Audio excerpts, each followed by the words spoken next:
सकते हैं, होम की जरूरत हमें है नहीं, ठीक है।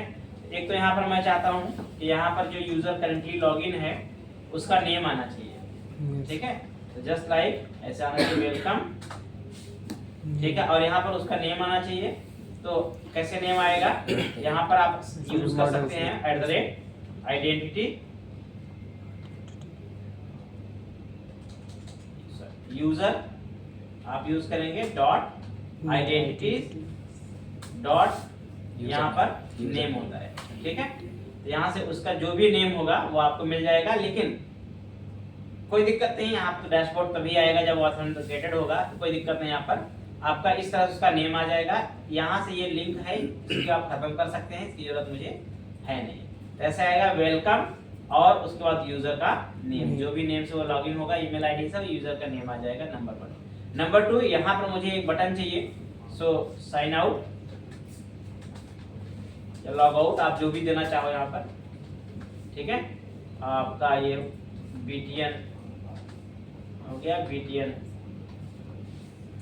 इसको कर दो वार्निंग, ठीक है। और इसके ASP एक्शन पे आप दे दो एक्शन, क्या दे देंगे, ASP एक्शन। कहाँ जाएगा ये, अकाउंट पे, और नहीं जाएगा, ये क्या करेगा, साइन आउट करेगा, साइन आउट करके वापस भेज देगा लॉगिन पे। 2 चीजें हैं। अच्छा, अगर आप सर हमने साइन आउट का तो कोई ऐसा वो बनाया नहीं, हमने कंट्रोलर बनाया ना एक्शन, ये देखो यार, कल ही बनाया था ये देखो, ओके सर, ठीक है सर, अकाउंट कंट्रोलर बनाया था ना ये। यस सर, इसमें कुछ करना नहीं, मेथड बना करके केवल एक मेथड कॉल करना होगा, sign manager dot sign out async, okay sir, और उसके बाद आप जहां पर उसे भेजना चाहो वहां भेज दो बस, ठीक है। ये इतना ही काम करता है, बाकी और कोई काम नहीं करेगा, इतना ही काम इसका है। अब रन करके देखते हैं लॉगिन, और एक बार लॉग आउट करके चेक करते हैं।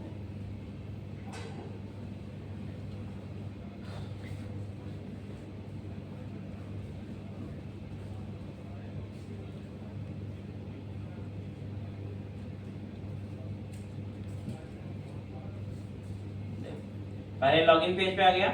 अभी अगर मैं डायरेक्टली यूआरएल पे भी जा करके होम को एक्सेस करना चाहूँ, होम को और डैशबोर्ड को, तो आप देखोगे ये मुझे एक्सेस नहीं करने देगा, अभी भी मुझे एक्सेस ये नहीं करने देगा। लेकिन जब मैं लॉगिन करके जाऊंगा, तो लॉगिन के लिए मैंने कल बनाया था ना कोई, सर अमित बनाया था।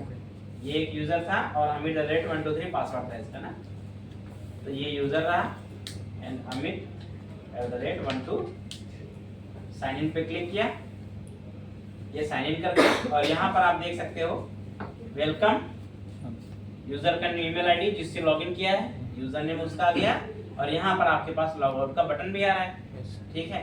अब इस बटन को आपको जहाँ शिफ्ट करना है वो कर लो, कोई इशू नहीं है, राइट में ले जाना जहाँ चाहो ले जाओ। बट हाँ, ये बटन हमारा अभी फंक्शनल होना चाहिए। इस पर क्लिक किया मैंने, तो ये गलत कुछ हुआ है। अब गलत क्या हो सकता है, वो बेसिकली हम देख सकते हैं यहाँ पर अपने लेआउट में हमने कुछ शायद गलत दिया यहाँ पर। अच्छा, ASP एक्शन में हमें ये नहीं देना था, हमें केवल साइन आउट देना था। ASP कंट्रोलर में देंगे ना, कंट्रोलर का नाम, तो ASP controller equal to controller का नाम ये देना था, ठीक है। वापस रन करा लो, कोई इशू नहीं।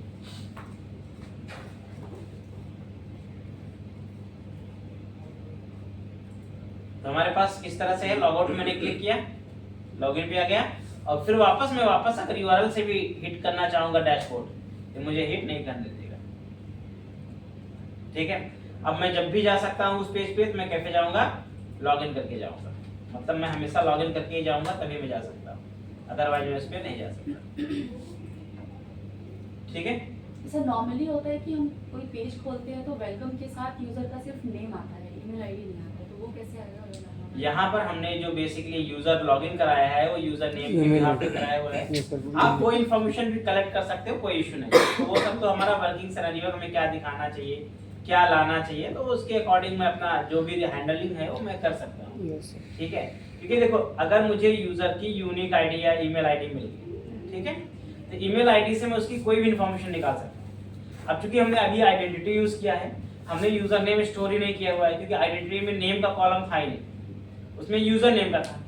अब यूजर नेम तो ईमेल ही हमारा है, ठीक है, तो इसलिए वहां पर नेम है ही नहीं, फर्स्ट नेम लास्ट नेम उसका है ही नहीं, तो हम नहीं दिखा सकते। तो वहाँ हमें पहले नेम का एक हाँ, पहले वहां कॉलम बढ़ाने पड़ेंगे आपको टेबल के अंदर, फिर वो इन्फॉर्मेशन आपको लानी पड़ेगी उठा करके, फिर आप यहाँ डिस्प्ले करा सकते हो। ठीक है, तो अब देखो, अभी एक तरीका लॉगिन कराने का है तो हमारा ये हो गया आइडेंटिटी से, जो हम ऐप में कर रहे हैं। तो कुछ प्रोजेक्ट ऐसे भी होते हैं जिसमें दो चीजें होती हैं, एपीआई भी होती है और ऐप भी होता है। जैसे मान लो आप कोई प्रोजेक्ट बना रहे हो रिएक्ट पे, ठीक है, तो रिएक्ट पे अगर आप कोई प्रोजेक्ट बनाते हो या एंगुलर पे आप बनाते हो, तो उस प्रोजेक्ट में क्या होगा, लॉगिन सिस्टम, उस प्रोजेक्ट में जो हमारी रिएक्ट एप्लीकेशन होगी वो खुद ऑथेंटिकेट तो करेगा नहीं, क्योंकि फ्रंट एंड एप्लीकेशन कभी भी डेटाबेस से कनेक्ट कर नहीं सकती है। तो उसे कनेक्ट करने के लिए क्या चाहिए होगा, एपीआई चाहिए। ठीक है, तो ऑथेंटिकेशन कहां से होगा, एपीआई से होगा। यानी कि हम फ्रंट एंड एप्लीकेशन काम क्या है, यूजर नेम पासवर्ड को लिया और भेज दिया किसके पास, एपीआई के पास। अब एपीआई क्या करेगा, एपीआई डेटा ऑथेंटिकेट करेगा, अगर वैलिड है तो दो चीजें देगा, अगर वैलिड है तो एक टोकन बनाएगा जिसे बोलते हैं JWT, जेसन वेब टोकन।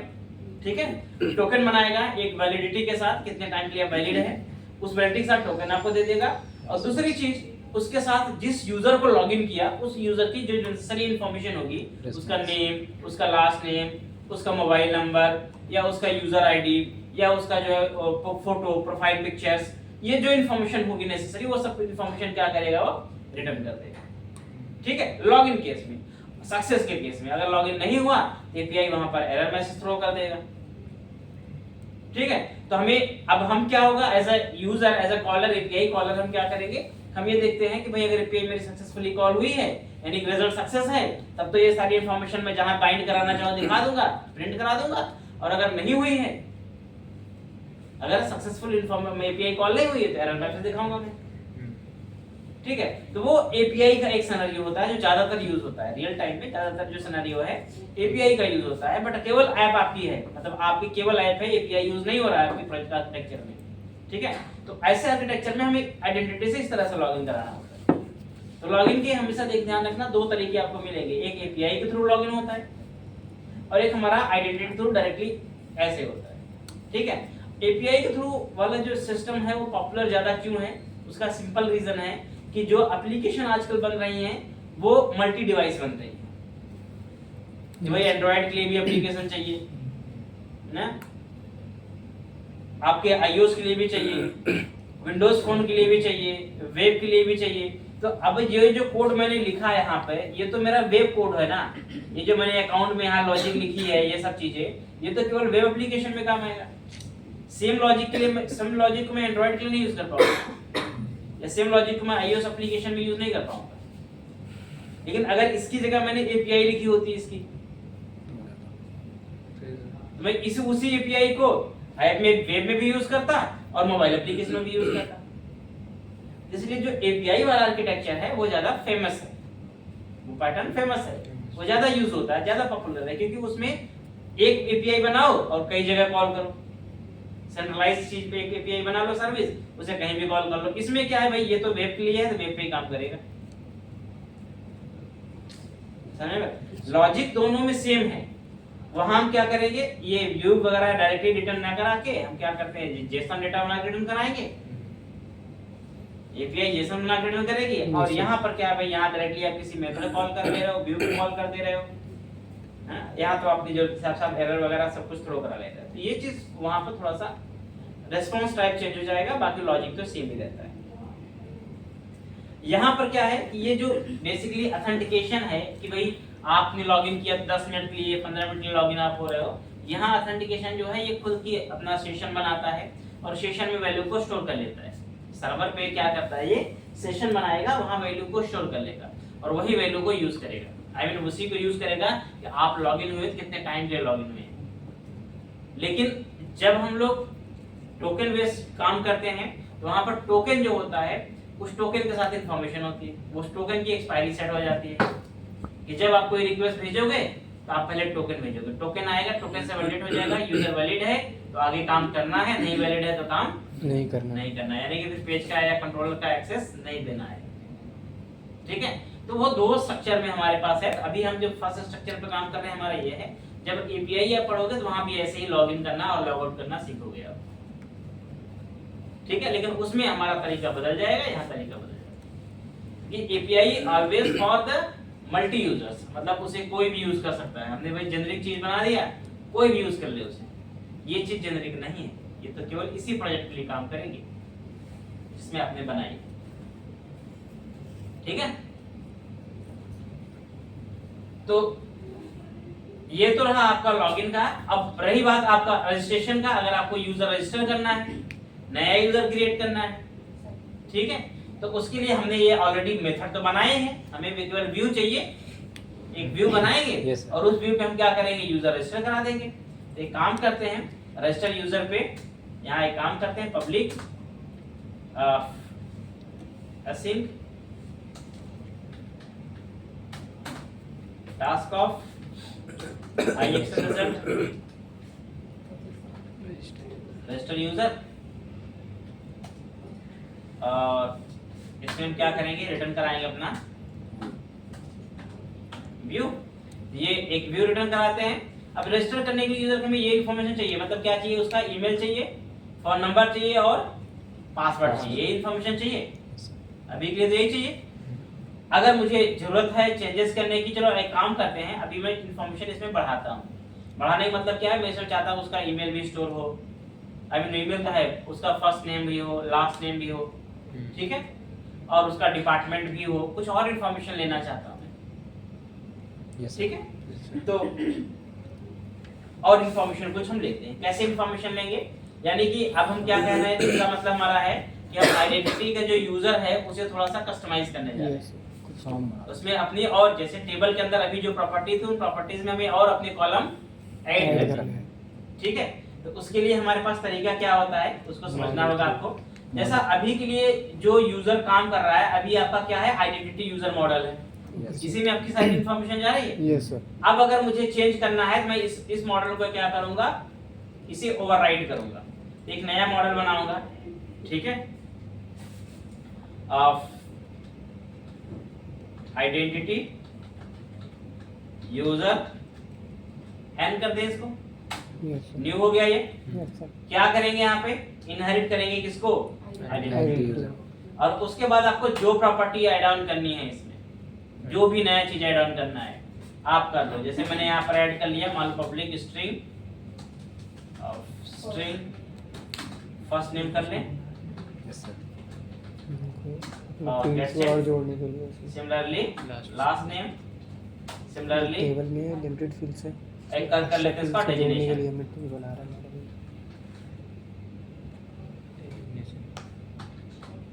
ठीक है। ये 3 कॉलम मैंने ऐड किए। Yes sir. तो मैं क्या कर रहा हूँ, अपनी टेबल में 3 कॉलम और ऐड कर रहा हूँ। फाइनली इसे क्या करना पड़ेगा, आपको जो टास्क डीबी, यहाँ पर आप एक डीबी कॉन्टेक्स्ट सेट करेंगे, public dB context, sorry dB set, dB set. And इस डीबी सेट के अंदर आपको क्या करना है, अपना मॉडल देना है, और वही है आइडेंटिटी यूजर एंड जो भी नाम देना दे दो और उसका सेट कर दो। अच्छा, अब क्या करना है, इंपॉर्टेंट चीज ये है, इंपॉर्टेंट ये है कि जो आपका program.cs है, जहां पर आपने आइडेंटिटी यूजर लिया था, यस सर, यहाँ इसकी जगह क्या आप लेंगे, आइडेंटिटी यूजर एंड लेंगे, नया मॉडल ले लेंगे, क्योंकि अब तो वो उसको हमने ओवरराइड कर दिया, उसकी जगह ये आ गया।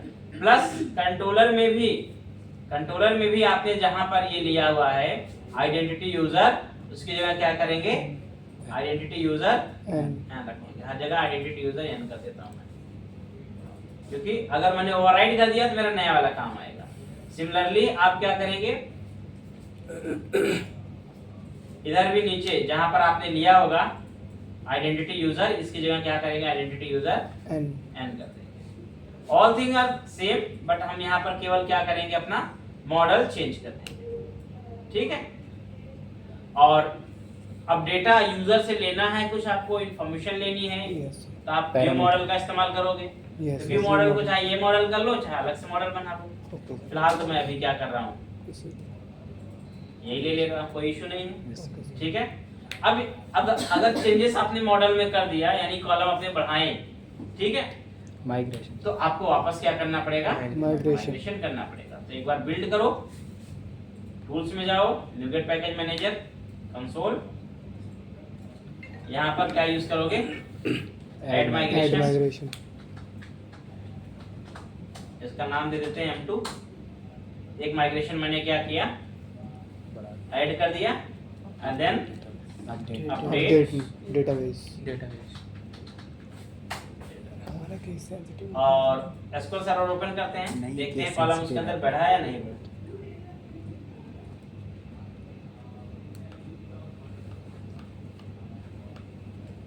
माइग्रेशन में अगर कोई फेलियर आता है तो वापस आप एक बार टेबल और माइग्रेशन से डिलीट मार के दोबारा कर लो, कोई इशू नहीं है।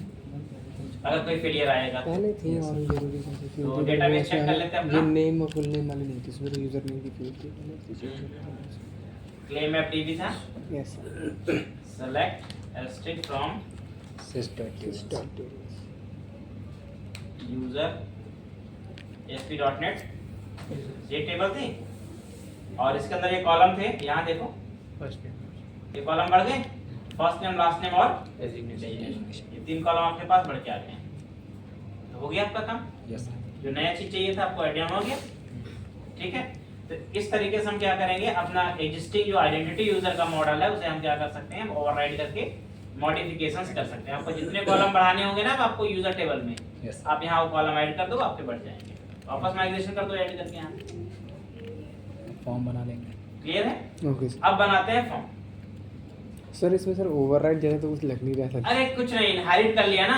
उसकी इनहेरिट करने properties से क्या होगा, हमने ये मॉडल अब यूज किया sir. आइडेंटिटी यूजर तौर पे, तो अब इसने क्या किया कि इसकी प्रॉपर्टी प्लस और पेरेंट इसकी। की प्रॉपर्टी, सारी प्रॉपर्टी एक हो गई ना। यस सर वो Okay, प्रॉपर्टी okay, इनहेरिट होके समझ यहाँ आ ठीक गई है। प्लस इसकी प्रॉपर्टी, तो सब कुछ। जब मैंने यहाँ पर अपने कॉन्फ़िगरेशन में program.cs में अगर मैंने ये यूज किया, ओके इसके अंदर प्रॉपर्टी आइडेंटिटी यूजर की तो है प्लस आइडेंटिटी यूजर एन की भी है, यस इसलिए सारा प्रॉपर्टी ऐड ऑन करके इसने सब कुछ बना दिया। समझ में बात? तो इनहेरिटेंस का मतलब यही है। Yes sir.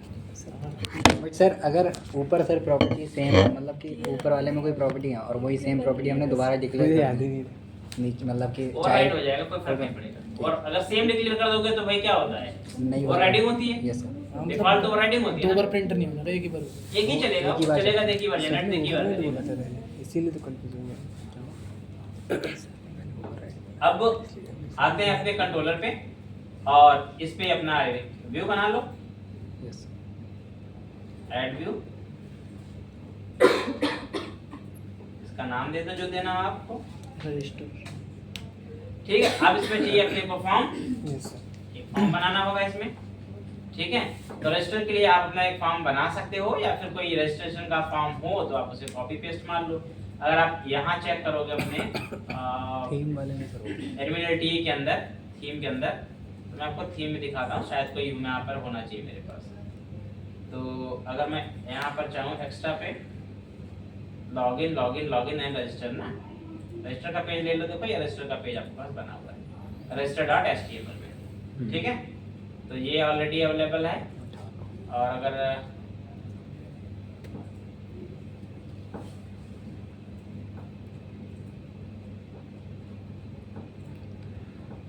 ये हमारा हाईलाइट है, तो रजिस्टर ले लेते हैं, कोई इशू नहीं है, ठीक है।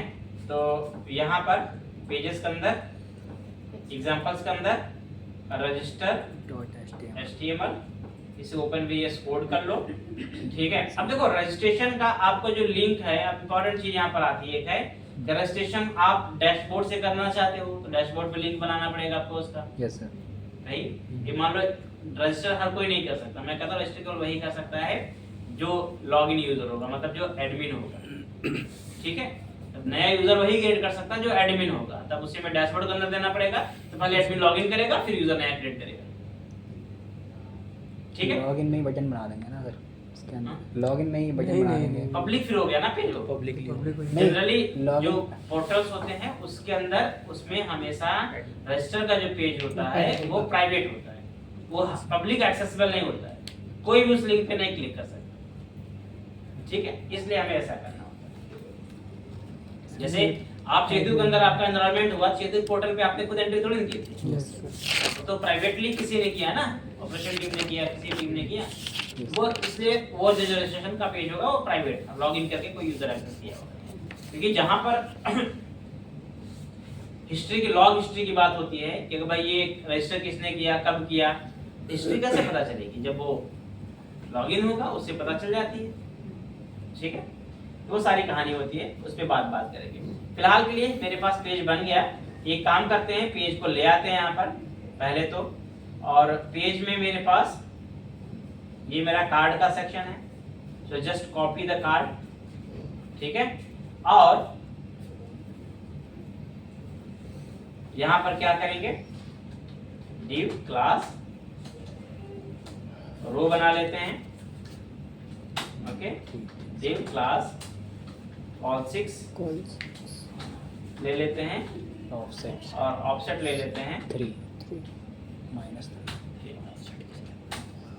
और इसके अंदर क्या करते हैं, पेस्ट मार देते हैं। कोड हमारा चला गया इसके अंदर। ठीक है, तो एक तो चीज ये हो गई।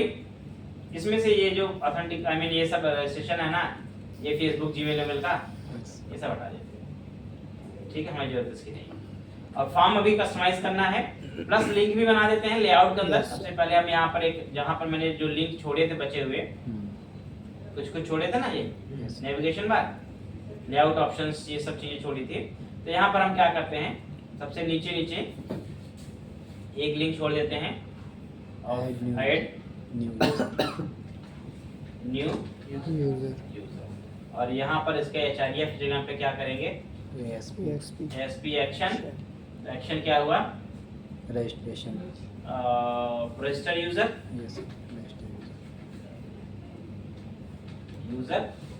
और वही ASP कंट्रोलर। सिमिलरली कहाँ रहेगा ये, अकाउंट। ठीक है, ये लिंक मैंने दिया, यहाँ पे क्लिक करके नया यूजर क्रिएट करेगा। और यहाँ पर आपके पास ये फॉर्म रहा, इस फॉर्म के अंदर आप अपना मॉडल ऐड कर लो। मॉडल ये सब आपको पता है। Yes, sir. ठीक है, क्लेम ऐप जो भी आपके पास आता है,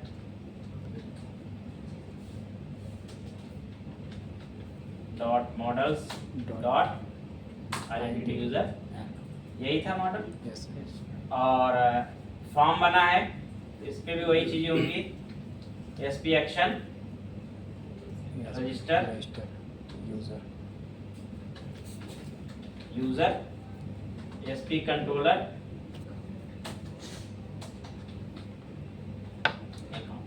मेथड पोस्ट ही रहेगा। तो यहाँ पर हम लोग फर्स्ट नेम लास्ट नेम, दो फील्ड पहली चीज तो हमारे पास है ना, तो हम यहाँ पर इनपुट ग्रुप में एक फर्स्ट नेम का हो गया, और एक क्या लेंगे यहाँ पर, यहाँ वैसे फुल नेम है, तो मैं यहाँ पर फुल नेम जगह पे बोलूंगा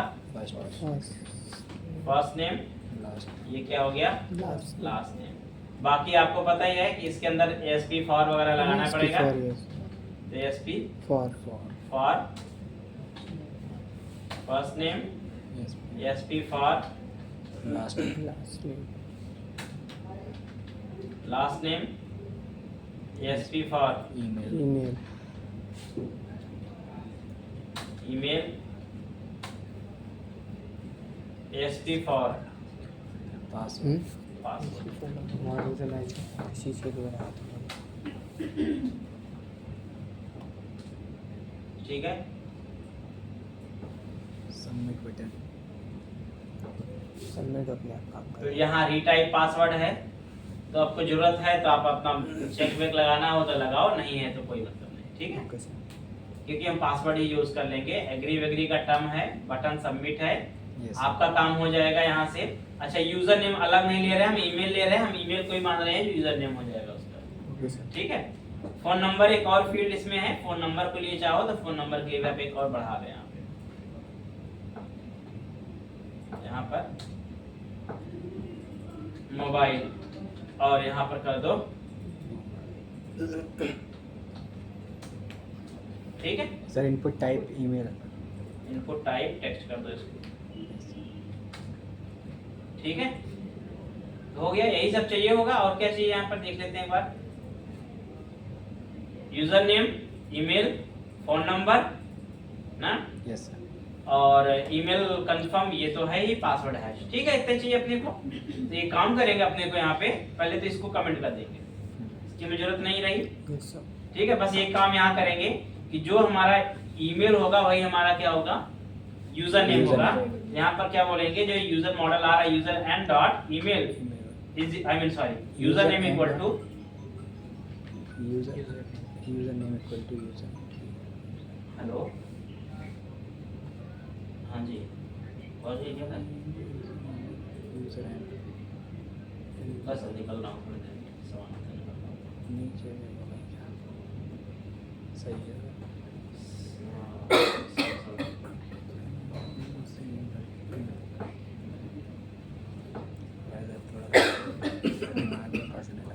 निकल गया। पढ़ाई करेंगे डेली, अच्छा निकल जोश डेली पढ़ेंगे, 10 दिन में सारा रख दूंगा। सब लड़के लड़के पढ़ चला जाएगा, जाऊंगा। सब देख लिया।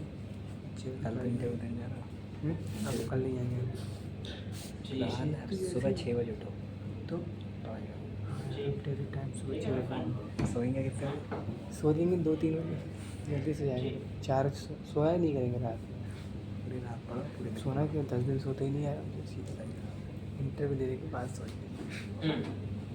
समझ में आ गई बात। Yes sir. और कुछ तो यहाँ है नहीं। ये ईमेल कंफर्म भी अगर करना हो तो आप इसको भी कर दो, मतलब जो चीज आपको डिफॉल्ट भेजनी हो यहाँ से तो आप देख लो आपको क्या करना है। आपको जो भी भेजना कंफर्म, ईमेल कंफर्म, ट्रू। ठीक है। यस ये हो गया बस मेरा रजिस्ट्रेशन का काम। रजिस्टर करने के बाद कहाँ चला गया, ये लॉगिन पे चला गया। अगर फेल हो गया तो रिटर्न वापस क्या करेगा, ये लॉगिन व्यू पे करेगा, व्यू व्यू, और एरर आएगी आपकी। जो एरर होगी एरर आप अपनी प्रिंट कराओगे और यहाँ पे यूजर एंड आपका मॉडल, ठीक है। अच्छा एरर होगा, सक्सेस हुआ तो सक्सेस का केस हो गया। अब आपको कुछ एरर भी दिखाऊंगा मैं। और अगर मान लो फेल हुआ तो एरर आएंगे। अब एरर भी मुझे दिखानी है, जो एरर होगी वो दिखानी है। तो देखो एरर हैंडल इसकी कैसे करते हैं। एक्चुअली इसकी जो एरर होती है, जो आइडेंटिटी देता है वो आपको एरे में देता है, कलेक्शन में देता है, लिस्ट में देगा, ठीक है। तो अगर आप यहाँ पे ऐसे करोगे रिजल्ट डॉट एरर्स करोगे तो आप देखोगे ये एक तरह का आइडेंटिटी एरर टाइप का मॉडल है जहां से आपको एरर मिलती है, ठीक है। तो हम क्या करेंगे, यहाँ पर एक फॉर ईच लगाएंगे। So for each where ERR in result dot errors, ठीक है। तो जो भी एरर आएगी यहाँ पर हम क्या करेंगे, model state dot add model error. अब यहाँ पर आपको क्या ऐड करना है, की और मैसेज ऐड करना है। तो ERR डॉट करेंगे तो यहाँ पर देखो दो चीज आएगी, एक तो यहाँ पर आती है डिस्क्रिप्शन और एक आता है कोड, ठीक है। तो सेकंड हम लोग क्या देंगे, डिस्क्रिप्शन। की हम लोग यहाँ पर फिलहाल के लिए कुछ नहीं देंगे, की हम क्या करेंगे ब्लैंक कर देते हैं और डिस्क्रिप्शन देते हैं जो हमारी एरर है। वो एरर हमारी कहाँ जाएगी, डिस्प्ले हो जाएगी व्यू पे। लेकिन डिस्प्ले कराने के लिए क्या करना पड़ेगा आपको, आप जहां पर काम कर रहे हो यहाँ पर आपको वैलिडेशन समरी प्रिंट करानी पड़ेगी। तो div और यहाँ पर ASP वैलिडेशन समरी आप लेंगे ऑल, जितनी में समरी है यानी जो वैलिडेशन की एरर होंगी सारी यहाँ दिखा देना। कलर वलर चेंज करना हो you just use the class text ranger, वो देख लो आपको कैसे करना है। Validation you know very well, run कराते हैं। तो ऑलरेडी मेरे पास अगर इसमें देखा जाए 2 यूजर एग्जिस्ट कर रहे हैं पहले से ही, एक तीसरा मुझे नया यूजर क्रिएट करना है। अभी देखो ये बाय डिफॉल्ट लॉगिन पे क्यों आ गया, आई मीन लॉगिन होकर के क्यों डिफॉल्ट आ गया। हमने तो यूजर को क्या किया था, लॉगिन करके छोड़ दिया था। रीजन दिक्कत क्या थी, लॉगिन करके हमने छोड़ दिया था। अगर आपने यूजर लॉगिन करके छोड़ दिया हुआ है तो क्या होगा, जो आपने टाइम दिया है अपनी उस टाइम तक रुकना हाँ, अपने कॉन्फ़िगरेशन के अंदर उतने टाइम तक वो क्या होगा लॉगिन। यानी अगर मैंने यहाँ 10 मिनट दिया तो 10 मिनट के अंदर अगर मैं पेज एक्सेस कर लूंगा वापस से, मेरा टाइम ये रीसेट हो जाएगा और वापस मुझे लॉगिन का 10 मिनट का फिर से बैकअप मिल जाएगा, ठीक है। तो अगर आप चाहते हो कि नहीं ये एक्सपायर होना चाहिए तो आप उसके अकॉर्डिंग सेट कर सकते हो उसको। अच्छा चलते हैं, एक काम करते हैं यहाँ पे नेक्स्ट लेवल पे। चलो कोई नहीं, रन कराते हैं, लॉग आउट करते हैं। लॉगिन है, कोई इशू नहीं है, क्या दिक्कत उसमें है। तो अपने ने यहाँ पर ऐड न्यू यूजर फॉर्म्स के अंदर हमने बना दिया था। यहाँ पर ऐड न्यू यूजर पे क्लिक करते हैं और यहाँ ये कह रहा है कि account register multiple and point match. अब इसका मिस्टेक ये होगा कि हमने जो मेथड बनाई है यहाँ पर हमने HTTP पोस्ट यूज नहीं किया होगा। ये गेट मानते हैं, जिसको हमें पोस्ट लगाना पड़ेगा। HTTP क्या बनेगा, दो गेट मेथड बन गया। डेटा लाता है वहाँ से, क्या फॉर्म का डेटा कंट्रोलर तक लाता है। तो चलते हैं यहाँ पर ऐड यूजर। अब इसमें देखो लेआउट गड़बड़ आ गया। ये लेआउट गड़बड़ क्या, लेआउट तो आया सर वो नहीं ना। नीचे सर से वो प्लगइन्स स्क्रिप्ट नहीं लिए थे सर उसमें सर। नहीं नहीं, देखो, स्क्रिप्ट अब- नीचे से ऊपर उठाकर। अब इसमें हुआ क्या है ना, समझो इस बात को, अभी बताता हूँ क्या होगा। इसमें आपके पास सब कुछ तो ठीक है, इसमें ऑलरेडी हम लेआउट तो यूज ही कर रहे हैं ना भैया। इसमें Yes, जो sir. लेआउट है उसे हम यूज ही कर रहे हैं। हम्म। हमने यहाँ लेआउट नल तो किया नहीं है Yes, लॉगिन sir. की तरह। Yes sir. तो जब लेआउट के अंदर कोई CSS लोड हो रही है तो यहाँ क्यों नहीं हो रही है? हाँ। अगर इसमें अगर आप देखोगे ना, कंट्रोल शिफ्ट आई कंसोल करोगे, यहाँ आपकी जो CSS होंगी वो लोड नहीं हो रही, एरर में जाओगे, ये सारी फाइलें लोड नहीं हो रही हैं। ये देखो सारी फाइलें आपकी लोड नहीं हो रही हैं। Yes sir. अब ये लोड ना होने का मैं तुम्हें रीजन बताता हूँ, ये तुम्हारे साथ ही प्रॉब्लम आएगी, 100% आएगी। अगर तुमने अपने लेआउट के अंदर जो तुम्हारा लेआउट पेज है उसके अंदर जो तुमने लिंकेज दिए हुए फाइलों के, यस सर। ये ओपन करते हैं। यहाँ पर देखो तुमने लिंक सारे बना रखे हैं, यस सर। ठीक है। और अभी सारे लिंकेज में तुमने यहाँ पर कोई भी रिलेटिव साइन नहीं लगाया हुआ है, यस सर। सब केवल फोल्डर के नाम यस सर। और उसके बाद तुम्हारी फाइल का नाम ऐसे दिए हुए हैं। तो एक्चुअल में क्या होगा ना कि जो तुम्हारा मेन पेज होगा, इसमें क्या होगा, जो तुम्हारा लैंडिंग पेज होगा उसमें तो सही सब कुछ लोड होगा, लेकिन लैंडिंग के बाद जितने पेजेस होंगे उनमें ये पाथ क्या होगा, मिसमैच हो जाएगा, पाथ मैच ही नहीं करेगा।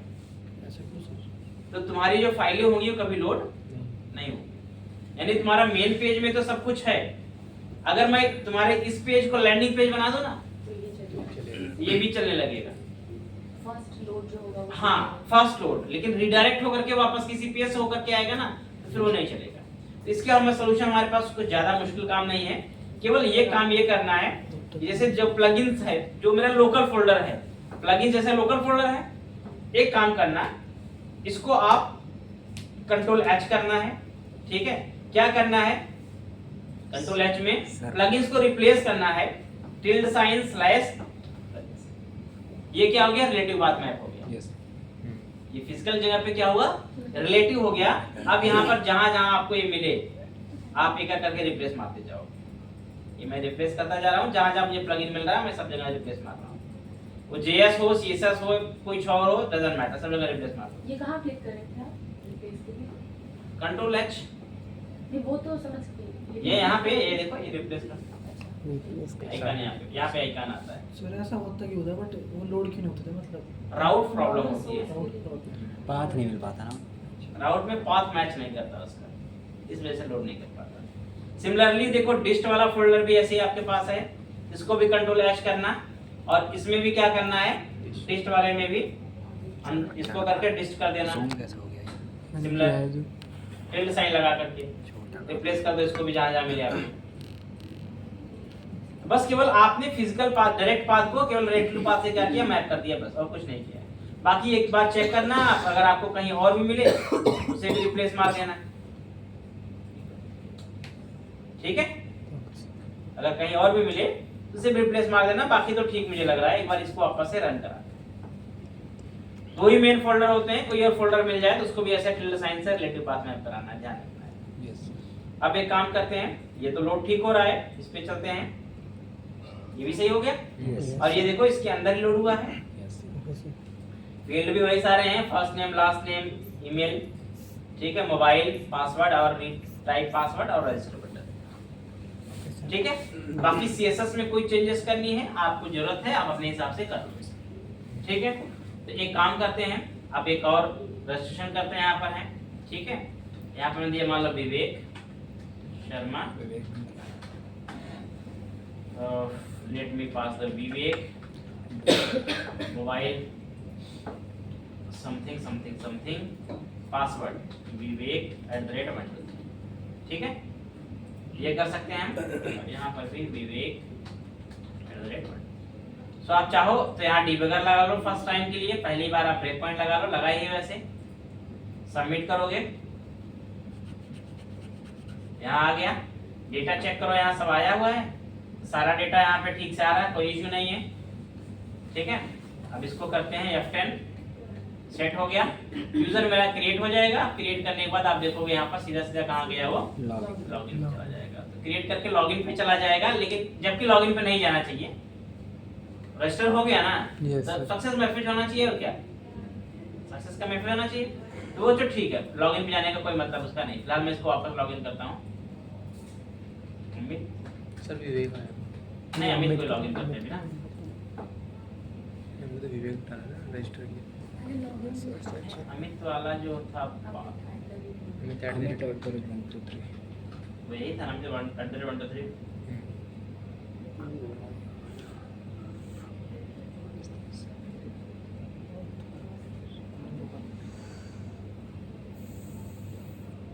विवेक वाले करते हैं, विवेक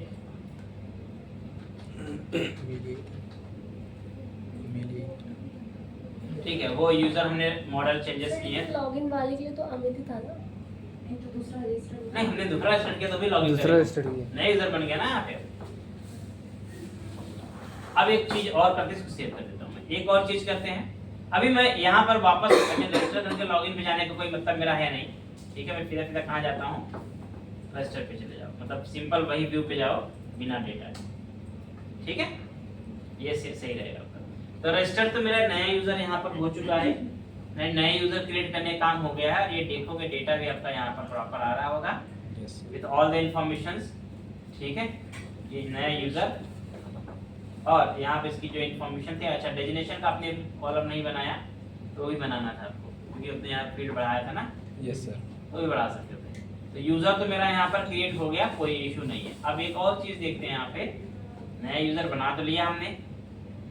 अब देखते हैं एरर्स, इसमें कुछ वैलिडेशन एरर करते हैं। ठीक है, जैसे मान लो नाम डाल दिया मैंने यहाँ पर दीपक कुमार, ईमेल आईडी पहले गलत डालते हैं। ठीक है, तो वैसे ईमेल आईडी गलत डालोगे तो यही नहीं लेना चाहिए, लेगा ये। और पासवर्ड क्या करते हैं, 0000 डाल देते हैं, 3 0 डालते हैं, हमें 4 0 डालते हैं। इसका मतलब पासवर्ड भी इनवैलिड होना चाहिए, और यूजर आईडी आपकी जो है ईमेल आईडी ये भी इनवैलिड होनी चाहिए। ये तो पहले ईमेल टाइप अपने लिया हुआ था तो जाएगा नहीं। लेकिन एक काम करते हैं, जो विवेक की ईमेल आईडी थी ना, सेम ही डालते हैं। पासवर्ड को 000 डालते हैं, 3 0 डालते हैं मैंने। तो 2 गलतियां मैंने की हैं यहाँ पर। मोबाइल नंबर आप चाहो डालो, नहीं डालो तो मोबाइल पे कोई वैलिडेशन है नहीं फिलहाल।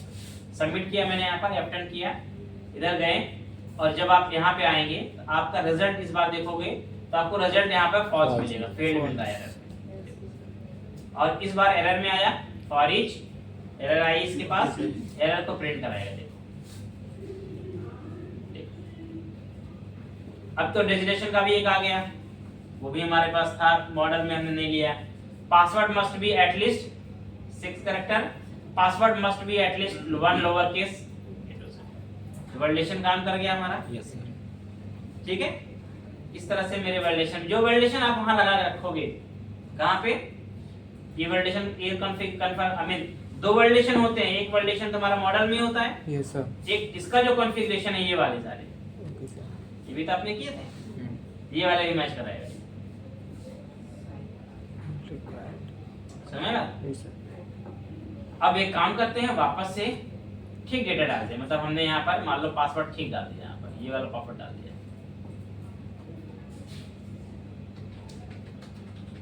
ठीक है, और ईमेल आईडी क्या करते हैं, डुप्लीकेट डालते हैं, सेम ईमेल आईडी डालते हैं।